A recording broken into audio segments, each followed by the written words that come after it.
Oh boy, what a mess. So Starfield just got attacked by an ex-Blizzard developer, but guess who comes to Starfield's aid?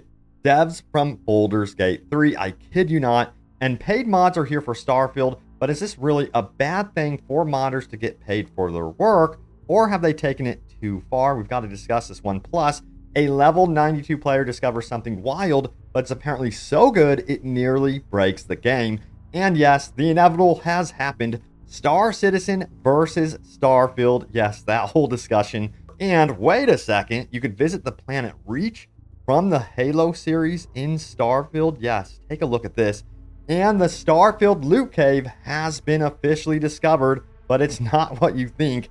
But yeah, check this out right here. And by the way, if you always get hungry like me after long gaming sessions, you really need to check out HelloFresh, because their meals are super easy to make, which means that you can get back to playing Starfield in no time. The many delicious meal options they have are shipped directly to your door, and as a plus, their food is actually healthy and affordable too. Let me tell you what, it is delicious. And yes, fall is now upon us, so HelloFresh not only has a new selection of delicious meals, but they also are bringing us an amazing deal, 50% off with free shipping. And the new meal selections at HelloFresh include a selection of over 40 weekly recipes and 100 seasonal convenience items, from hamburgers to chicken to veggie and everything in between, even tasty snacks, breakfast items, and more. And I love how it's all delivered straight to my door and is cooked in under 2 minutes. No more dealing with shopping at the grocery store and dealing with the long, never-ending checkout lines. Instead, I can just have it all delivered easily by HelloFresh. And fun fact, HelloFresh is actually 25% cheaper than takeout. That's a lot of money saved over the course of a year.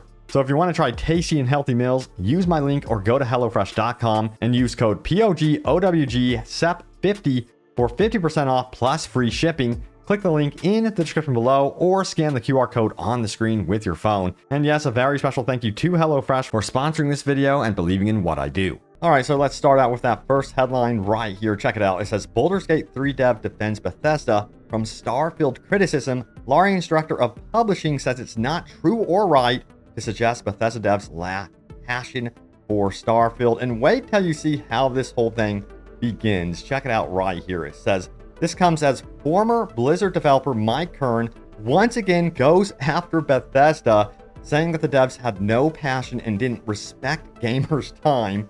While the comment was made to compliment Larian and Baldur's Gate, Douse has still come to Bethesda's defense, saying this line of attack is disingenuous oversimplification of game development. Let's go straight to Twitter, shall we, and see the beginning of all of this. So yeah, here it is right here from Grums, who of course is the ex-Blizzard developer. He says, the difference that passion makes. AAA does not respect gamers' time. And as you can see here, he shows Baldur's Gate, which is getting near perfect scores, and then Starfield getting 7s out of 10s, which this is very much him cherry picking the scores out, because Starfield did actually get very high scores from certain critics, and then it did get some 8s and 7s and stuff like that. But that's definitely cherry picking the information. Now let's get into the reply from Larian Studios developer right here. He goes on to say this. From Barry AFK, he says, this is a really disingenuous oversimplification, man. It's not true or right to suggest that the average developer at Bethesda lacks passion. You can respect those folks while disliking the game, but you can't say they didn't care. And a lot of people agreed with this one. 6,918 upvotes, overtaking the original post here from the ex-Blizzard developer. And yeah, we've got to admit what's really going on here. We have Kato who says this. He says, this guy just says anything to get engagement, to be honest. Both games are absolutely fantastic. That's how I feel about Baldur's Gate 3 and Starfield. I feel like he nailed it there. And then, of course, you have to remember this right here. It says, it wouldn't be the first time Kern has been accused of making a bad faith argument against Bethesda in recent weeks. Before launch, the developer kicked off a strange discourse surrounding Starfield's title screen. You guys may remember that. Tweeting, Starfield's start screen either shows hasty shipping deadlines by a passionate team overworked or a team that didn't care. It was enough to get a response from Bethesda's own head of publishing, calling Kern highly unprofessional. And that's exactly how I feel about it. Like, when I see devs being this petty and going after one another, I think it's just ridiculous. I will say kudos to Larian Studios for them coming out and really supporting Starfield and supporting Bethesda, because they know firsthand what it takes to make a game, of course, and what it's like to be in the trenches and to also release a product and to have it judged as well. And both games, again, in my opinion, are absolutely fantastic. But yes, that doesn't stop the comparisons, because this is by far one of the most discussed things going on now on the Steam Starfield forums. Check it out right here. It says Star Citizen versus Starfield. Of course, this is hate bait 100%. It says Starfield can't hold a candle to Star Citizen. Reason: Star Citizen is god-tier space MMO with PvP that will outlive humanity and continue to be played by our cyborg descendants for eons. Starfield is a single-player, walking, loading, farting refund simulator that will die in 1 month. Star Citizen is the most ambitious game of all time and the god-tier flagship of the glorious PC master race. You can sense the hate bait right there for sure. I myself, I don't want PvP in my Starfield whatsoever. I don't want PvP in my space RPG experience. You know what I mean? To each their own. Let me know, okay, what's better in your opinion, Star Citizen or Starfield? Just because they're both spacey type games, you know, taking place in space, they're not the same whatsoever. But yeah, we also have this right here. The author of this topic has marked the post as the answer to their question. So here is what they marked. It says, man, after playing a few hours of Scamfield, it feels good being validated about Star Citizen being a better game. We said from the beginning Starfield was going to be a mess, and the Bethesda fanboys had to swarm this post about how at least Starfield is a functional game. Oh boy, did 99% of the negative posts in this thread not age well. It's better to compare Scamfield to No Man's Sky because it's not even in the same league as Star Citizen as a space sim.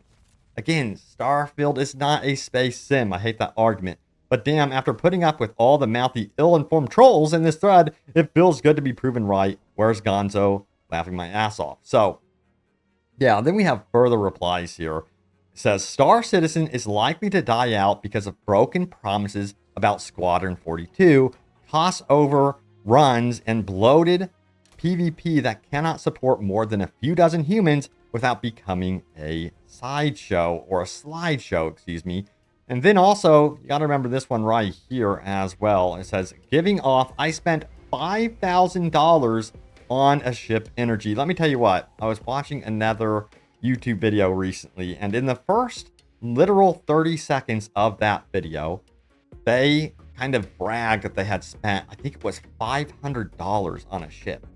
That does not get me want to play Star Citizen at all. I cannot support that type of crazy spending whatsoever. And in fact, it brings me to this post right here on Reddit. It says, can we appreciate this game didn't launch with microtransactions? And we're talking about Starfield here. It says it would have been so easy for them to monetize cosmetic BS from the start, but they opted not to. So yes, kudos to Bethesda Game Studios for sticking to their guns and giving us a traditional single-player RPG open-world experience, and that's what I love, again, about Starfield. Now, back to the Steam forums, we have this very interesting hot topic right here. Paid mods are bad. It says, the spoiled brat entitlement of folks who think mods should be free disgusts me.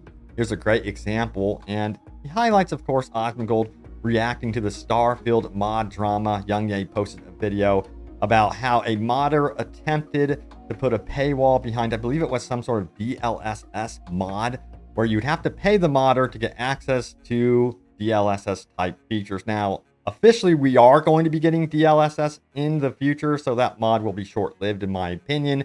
But yes, I have seen this with games where they require you to pay a monthly fee for the mod to function. And this has stirred up quite the discussion. Do modders deserve to be paid for their work? How would this work? Because they're also using a platform, you know, Starfield, for example, which we consider the platform here, where the actual developers aren't getting a cut from what they're doing. So this is interesting. Let's get into the replies, shall we? So check it out right here. It says this: modding has always been passion and donation driven since the old days. Patreon support for upkeep of a mod is perfectly fine, but shouldn't be mandatory for access. Let me highlight who actually said this so you guys can see. There we go. Says offering commission mods is another way authors can make money as well. Paid mods never work out, especially if it becomes a dependency for another mod. Let's not even talk about how most mod authors aren't using modding as a career, but as a way to build a portfolio. That's a great point. You know, being dependent on modding as a full-blown income as a career would probably not be the best choice. So it would be kind of a way to jump into full-blown development, has it as your portfolio. But, you know, on the topic of paying modders for their time, I love the option of providing, you know, donations, commissions, that sort of thing. And I myself, I have actually paid for bigger mods with GTA 5, for example. There are such extensive mods where I'm like, whoa, this is so extensive. I'm willing to support the modder here for this one because this was a full-blown, almost like an entire game within a game, if you know what I mean. So in that way, yes, I do believe modders should be supported. But we also have a further discussion about this. It says this, so how much should Bethesda charge to even let you work on mods for their game? I mean, fair is fair. They provide the game and the creation system. If you are gonna sell it, they should get a cut. And assuming you complete a mod, who sets the price and what percentage of the earnings should go to Bethesda? You people. So yeah, my question is, do you think Bethesda should get a cut from whatever modders make going forward, or do you think that's just too much? And yeah, we also have people that just don't want any sort of microtransactions payment systems for mods introduced whatsoever. Check it out right here. Paywalling is dumb. Asking for donations is perfectly fine. If you paywall it, expect it to show up on pirate mods or whatever the sub is. That's the long and short. I agree with his statement on this. If you look at the modding scene on other games where people will charge you $20 or more for a hairstyle, modding Bethesda games is going to turn into buying Sims or DLCs.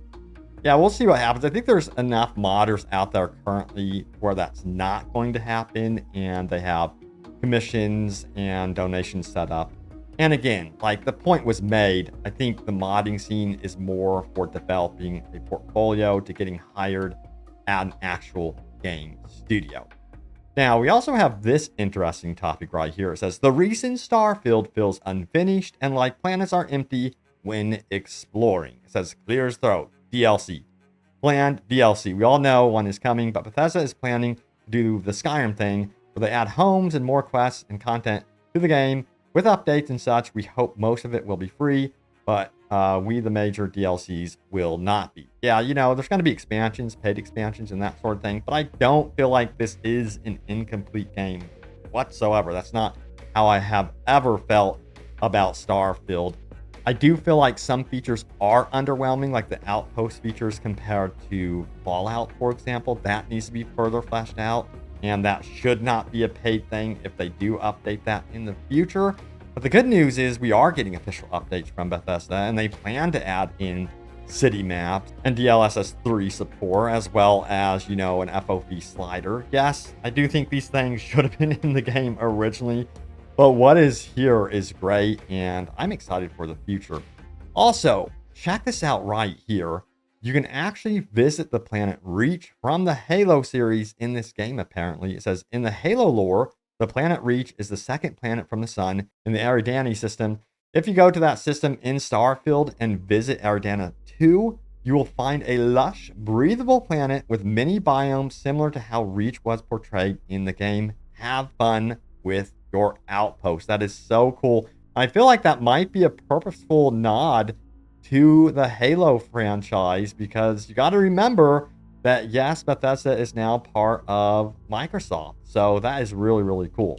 Also, this is an awesome find right here. It says, level 92 Starfield player finds a legendary gun worth 136,000 credits, but it's so broken they don't even want to use it. So we got to check out what's going on here, shall we? So it says this, Starfield player has uncovered a gun that is so broken they don't think it'd be fair on enemies to use. The particular Starfield weapon that caused such a hula boola can be seen just below. It's been dubbed the legendary particle beam rifle.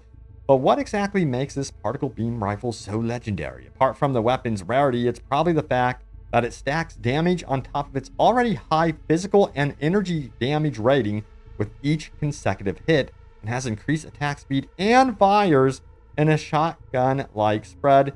Here's the original post right here from It Do Be Like That. It says this gun is so broken, I don't even want to use it. You can see the physical and energy damage combined with the perks right here. This is craziness, furious. And then you have 1 inch and 1 inch punch and rapid, plus 25% increase in attack speed. And you can see just how crazy OP this can be. Let me know if you guys have found anything like this. I myself find the pistols in the game to be so ridiculously overpowered. I found one pistol at the beginning of the game, and I can essentially use that forever. That's all I need really for the entire game, even versus bosses, mechs, everything in between. I feel like it's a bit unbalanced in that regard, but we are playing a single player game, so hey. Then again, there are just some fun weapons you could play around with and upgrade over time as well to make those more OP too. Now, check this out right here. It says this. Hey, look, someone left some free stuff in this puddle. This is essentially Starfield's loot cave. Check it out right here if we played the video. You can see here we are in Aquila, and if you go to this puddle, you can access that store's entire inventory and essentially steal it all without being caught, without being wanted or anything like that. And there's some free loot for you. This is a huge discovery right here. I'm sure it is going to be patched very, very soon. I don't even know why it's in the game. And mentioning why is this in the game, this really bothers me. And someone brought it up. It says, Bethesda, please fix this looking to the left thing. It just looks absolutely ridiculous. And it's one of the reasons why I have a tough time exploring on Neon in particular in third person. I really want to, but this is the end result. And I don't know why it's like that. It needs to be patched ASAP. So hopefully Bethesda can get on that one very, very soon. Now we got to talk about the future of Starfield. We are going to be getting DLCs, expansions, and updates. But yeah, what do you guys want to see? Because we have this discussion right here. What content do you hope becomes DLC either in Shattered Space or in other DLCs down the road, All-Star? And of course, it seems like a big discussion is about mechs.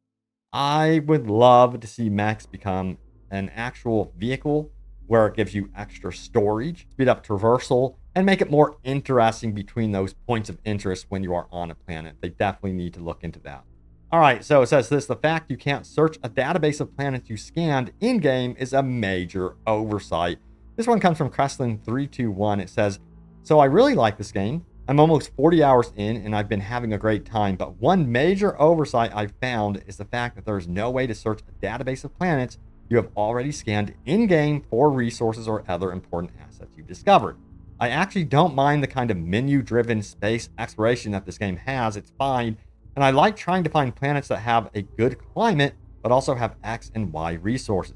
The problem is that once I find these things, they are literally just lost into the ether unless I write them down. As far as I can tell, there's no way for me to tell the game, hey, I have found any planets that have tungsten or temperate. And it's kind of crazy to me that the game doesn't have this because it removes any real motivation I have to actually explore around space. Like if I were building a database of planets I could zip to for resources or plan for outpost building, then exploration would be rewarding. But since this doesn't happen, it really isn't. The only alternative I'm really left with is to search an external website, but that removes all exploration completely because they've already found everything for you. All in all, I really hope that Bethesda Game Studios adds this in the future along with just more general improvements to the Interstellar navigation UI. So yeah, this definitely is a problem and they need to add this into the game. And also a big feature for you, a big tip for you all, excuse me. Check it out. It says PSA, sneaking is easier when you're not in a 30-kilogram spacesuit. Just putting this here in case anyone else is as stupid as I am. I've come across a number of occasions where I've needed to sneak about inside settled, breathable areas. As we know, sneaking is hard. The Raijin line is a good example. I'm sneak 3 and was struggling. But yes, obviously, if you're in a city ship station, you don't need to wear a spacesuit. And my gosh, it's night and day. Hopefully this helps someone. Also, remember to put it back on. Yeah, that's another good point. Before you go out there and, you freeze to death or something like that. But yes, it seems like if you take off your spacesuit, it is going to help you big time with being sneaky and stealthy. Also, we have an unpopular opinion here. Unpopular opinion, I don't need a map for cities. This post kind of cracked me up because it was by far one of the most requested things where, hey, we need a city map. We need a city map. Then Bethesda announces, hey, city maps is something that we're going to develop for this game. And then this post appears. Let me know if you agree with this post or not, though, because some people are just this way. They don't need the city map. In fact, it says this: seeing lots of people complain about how bad the map is, and I can see their point. If it's necessary for the majority of people, then it should be fixed. However, I personally don't care for it. The cities aren't that big and things are pretty easy to find in-game signs and directions. I find it quite immersive to explore the city and remember where stuff is at. I did the same for Fallout 3, Fallout 4, and Skyrim. Bethesda Game Studios has always had confusing city maps in the past, so this is nothing new. Anybody else feel the same? I myself, I'm like in between. I want a city map just in case. Aquila, for example, is, in my opinion, kind of laid out a little bit more complicated than the other cities, for my mind personally. And I would love to have a city map for that city alone. Sometimes that's the case for New Atlantis, but more so for Aquila. Neon City, I can navigate that one very, very easily. I have no problems whatsoever with that one. But yeah, I think we need city maps no matter what. All right, so here are your top comments from my most recent video, which was this one right here: official dev updates, city maps, DLSS 3 support, FOV sliders, and more. So let's get into what you guys had to say about this one, shall we? So check it out. We have Jedediah Johnson, I believe it is, who says a showroom floor for all the ship modules would be so cool. Then you could preview interiors before making ships. A lot of you guys want to see this. Hopefully Bethesda is listening and makes it happen. Then Jay says city maps would be helpful, but I'm hoping they really expand player housing and outposts. Unless I'm missing something, other than outposts allowing you to experience money farm, there's really no point in them. Guys, I'll be honest with you, I really haven't messed around much with them, and that's how it was for Fallout. And I don't want it to be kind of like become a requirement where you have to do outposts. I think they should be something where it's for the fun of it, but maybe there does need to be more purpose to them. It seems like a lot of you guys want more purpose to them. And also to go back to the Fallout 4 era of settlements and outposts, make them more in-depth as well. Now we have this one from Ford, who says this right here: city maps is the biggest thing for me for sure. Wandering around cities looking for specific shops can be so tedious, despite the cities being incredible looking. Yes.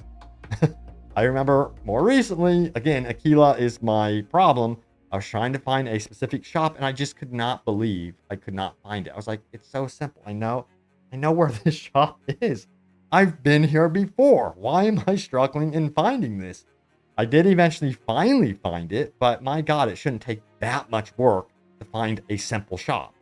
All right, so we have this one right here from, I don't know how to say that one, S3 for me, who says that eat button may seem small, but it's one of the first things I noticed was missing in the game. Food loses importance as you progress, but can still be useful to top off HP over using a med pack.